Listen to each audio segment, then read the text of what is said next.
7 चरणों में होगा लोकसभा चुनाव। लोकसभा चुनाव 2024 की तारीखों का ऐलान हो चुका है। 543 सीटों के लिए 7 चरणों में मतदान होगा। मतदान की शुरुआत 19 अप्रैल से होगी और नतीजे 4 जून को आएंगे। वहीं राजनीतिक दलों पर नजर रखने के लिए चुनाव आयोग पूरी तरह से तैयार है।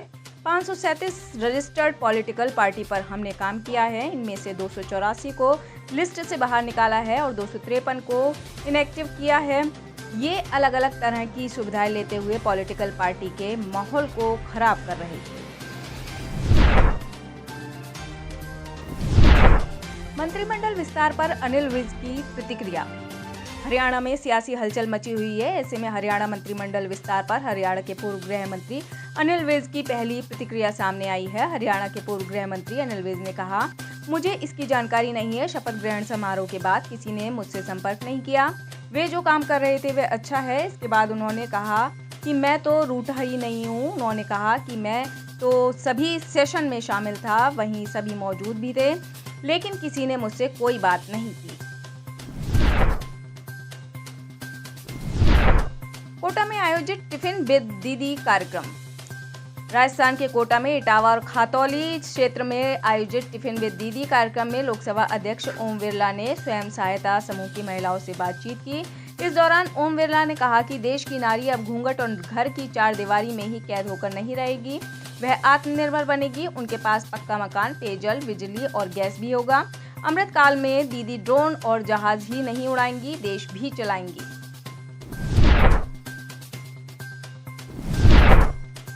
गजेंद्र सिंह शेखावत का अशोक गहलोत पर निशाना। केंद्रीय जल शक्ति मंत्री गजेंद्र सिंह शेखावत पर बीजेपी ने एक बार फिर विश्वास जताया है। उन्हें तीसरी बार जोधपुर लोकसभा सीट से मैदान में उतारा है। शुक्रवार को प्रेस वार्ता के दौरान बीजेपी सांसद ने केंद्र सरकार की उपलब्धियां गिनाई। इसके साथ ही उन्होंने पूर्व की गहलोत सरकार पर हमला बोला और कहा, पहले तो कांग्रेस पार्टी के मुखिया राजकुमार राहुल गांधी उत्तर प्रदेश छोड़कर केरल जा बैठे हैं। वहीं दूसरे गहलोत साहब के राजकुमार अभी ताजा जिनसे मोहब्बत हुई है उनकी गोद में जालौर जा बैठे हैं। पहले वो तय करें कि बाहरी क्या होता है।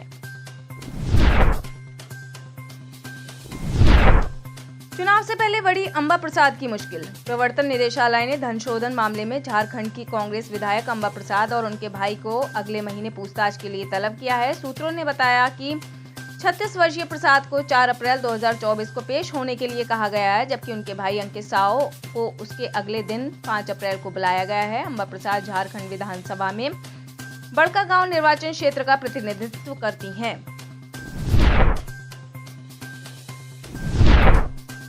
केजरीवाल ने बीजेपी के गढ़ में फूका चुनावी बिगुल। पूरे देश के साथ गुजरात में भी लोकसभा चुनाव 2024 की तेजी है और इसी क्रम में दिल्ली के मुख्यमंत्री और आम आदमी पार्टी के राष्ट्रीय संयोजक अरविंद केजरीवाल ने अपनी 2 सीटों के लिए तैयारी शुरू कर दी है। इंडिया गठबंधन के तहत आपने गुजरात में भावनगर और भरूच सीट पर उम्मीदवार उतारे हैं। जनता से वोट की अपील करते हुए अरविंद केजरीवाल ने कहा, हमें पिछले चुनाव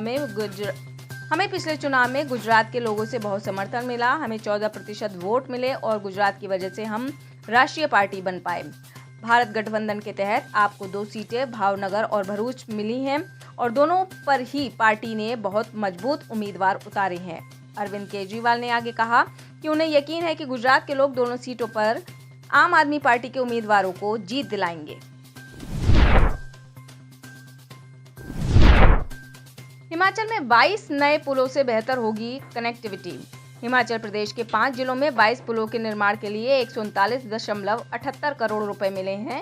यह राशि केंद्र सरकार की ओर से जारी हुई है। केंद्र सरकार की ओर से मिली 50% राशि जिला ऊना में खर्च होगी। यह धनराशि चंबा, कांगड़ा, कुल्लू, सोलन और ऊना जिलों में पुलों के निर्माण पर खर्च की जाएगी। जिला चंबा में 3.19 करोड़ रुपए की लागत से एक पुल, जिला कुल्लू में 7.11 करोड़ रुपए की लागत से एक पुल, जिला सोलन में 16.79 करोड़ रुपए की लागत से 4 पुल, जिला कांगड़ा में 39.19 करोड़ रुपए की लागत से 5 पुल और जिला ऊना में 73.50 करोड़ रुपए की लागत से सबसे ज्यादा 11 पुलों का निर्माण किया जाएगा।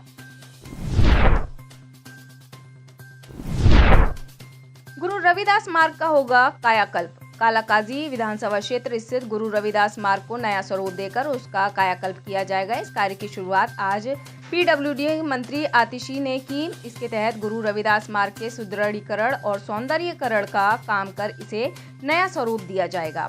पीडब्ल्यूडी मंत्री आतिशी ने बताया कि गुरु रविदास मार्ग के सौंदर्यीकरण के अंतर्गत फुटपाथ को रिपेयर कर यूजर फ्रेंडली बनाया जाएगा। साथ ही सर्विस रोड को भी नया स्वरूप दिया जाएगा। वहीं शानदार पौधों के जरिए सड़क की खूबसूरती बढ़ाई जाएगी।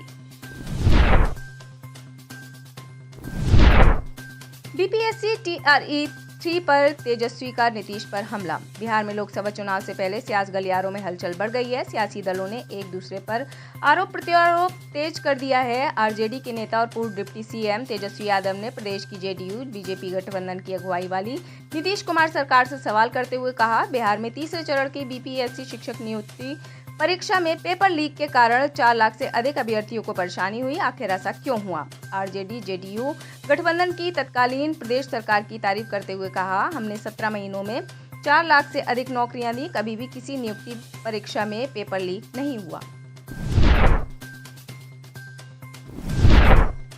अडानी ग्रुप के सामने आया एक और विदेशी संकट। दिग्गज कारोबारी गौतम अडानी एक और विदेशी संकट में फंसते नजर आ रहे हैं। अडानी ग्रुप के खिलाफ अमेरिका में रिश्वत देने के आरोप में जांच की जा रही है। इस जांच में यह पता लगाने की कोशिश की जा रही है कि गौतम अडानी या ग्रुप की किसी कंपनी ने एक एनर्जी प्रोजेक्ट को हासिल करने के लिए भारतीय अधिकारियों को रिश्वत दी है या नहीं।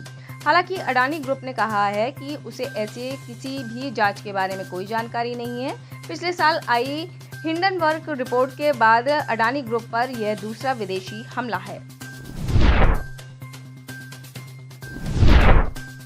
CAA को लेकर UN पहुंचा पाकिस्तान। भारत ने संयुक्त राष्ट्र में सभी प्रकार के धार्मिक भय की कड़ी निंदा की है। UN में भारत की प्रतिनिधि रुचिरा कंबोज ने कहा, चाहे यहूदी विरोधी भावना हो, ईसाई धर्म का भय हो या इस्लामोफोबिया हो, सभी के खिलाफ भारत कड़ाई के साथ खड़ा है। दरअसल UN में पाकिस्तान ने CAA और राम मंदिर के विरोध में भारत के खिलाफ प्रस्ताव पेश किया था, जिसमें 115 देशों ने प्रस्ताव के पक्ष में मतदान किया। कभी किसी भी देश ने इस प्रस्ताव का विरोध नहीं किया, जबकि Bharat, Brazil, France, Germany, Italy, Ukraine और यूके सहित 44 देशों ने भारत में भाग नहीं लिया। इसी के बाद भारत की राजदूत रुचिरा कंबोज ने भारत की धार्मिक स्थिति को स्पष्ट किया। कंबोज ने कहा, पाकिस्तान इस महासभा में भ्रामक तथ्यों को पेश करके सदस्यों को गुमराह कर रहा है। पाकिस्तान के प्रस्ताव पर विचार करने पर कंबोज ने इसे दुर्भाग्यपूर्ण बताया।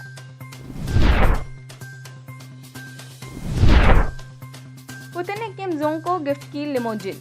नॉर्थ कोरिया के तानाशाह किम जोंग इन दिनों रूसी कार की सवारी कर रहे हैं। किम जोंग की बहन ने इससे जुड़ी जानकारी शेयर करते हुए कार की विशेषताओं को उजागर किया है। साथ उत्तर कोरिया और रूस के मजबूत होते संबंधों का भी जिक्र किया है। दरअसल हाल ही में रूस के राष्ट्रपति व्लादिमीर पुतिन ने नॉर्थ कोरिया के तानाशाह किम जोंग को महंगी लग्जरी कार और सीनेट लिमोजिन गिफ्ट की है। अब किम जोंग ने उस रशियन कार की सवारी की है। कार के इस्तेमाल को रूस और नॉर्थ कोरिया के मजबूत होते संबंधों के तौर पर देखा जा रहा है। यूक्रेन पर रूस का बड़ा हमला। रूस और यूक्रेन के बीच जारी लड़ाई समाप्त होने का नाम नहीं ले रही है। इस बीच खबर आ रही है कि रूसी हमले में यूक्रेन के 16 नागरिकों की मौत हो गई है। इस खबर की पुष्टि शुक्रवार 15 मार्च 2024 को यूक्रेन ने खुद की है। वहां के अधिकारियों का कहना है कि रूस ने ओडेसा शहर पर मिसाइल से वार किया है, जिसमें 16 लोगों की मौत हो गई है, जबकि 50 से अधिक लोग घायल हुए हैं। इस भयानक हमले को यूक्रेन ने मॉस्को की ओर से अब तक का सबसे बड़ा हमला बताया है। आतंकवादियों ने होटल पर बरसाई ताबड़तोड़ गोलियां। सोमालिया की राजधानी मोगादिशु से दिल दहला देने वाली खबर निकलकर सामने आई है। स्थानीय पुलिस के मुताबिक राष्ट्रपति भवन के समीप एक फेमस होटल को अल-शबाब के जिहादियों ने अपना निशाना बनाया है। इस दौरान 3 लोगों की मौत हो गई है। आधुनिक हथियारों से लैस जिहादियों ने गुरुवार 14 मार्च 2024 देर रात होटल पर ताबड़तोड़ गोलियों की बौछार कर दी थी। तुर्की के तट के पास डूबी प्रवासियों की नाव। तुर्की तट के करीब एक नौका के पलट जाने से 16 लोगों की मौत हो गई है। बताया जा रहा है कि यह नाव प्रवासियों से भरी हुई थी। शुक्रवार 15 मार्च 2024 को तुर्की के उत्तरी एजियन तट से जब प्रवासियों से भरी यह नाव गुजर रही थी, तब यह घटना घटी। इस दर्दनाक घटना में जहां 16 लोगों की मौत हो गई है, वहीं 2 लोगों को तुर्की के तट रक्षक कर्मी बचाने में कामयाब रहे। इसके अलावा 2 शख्स स्वयं से तैरते हुए अपनी जान बचाने में सफल रहे। आप इस खबर के बारे में क्या सोचते हैं, हमें कमेंट सेक्शन में बताएं। साथ ही ब्रह्मास्त्र न्यूज को सब्सक्राइब और शेयर भी जरूर करें।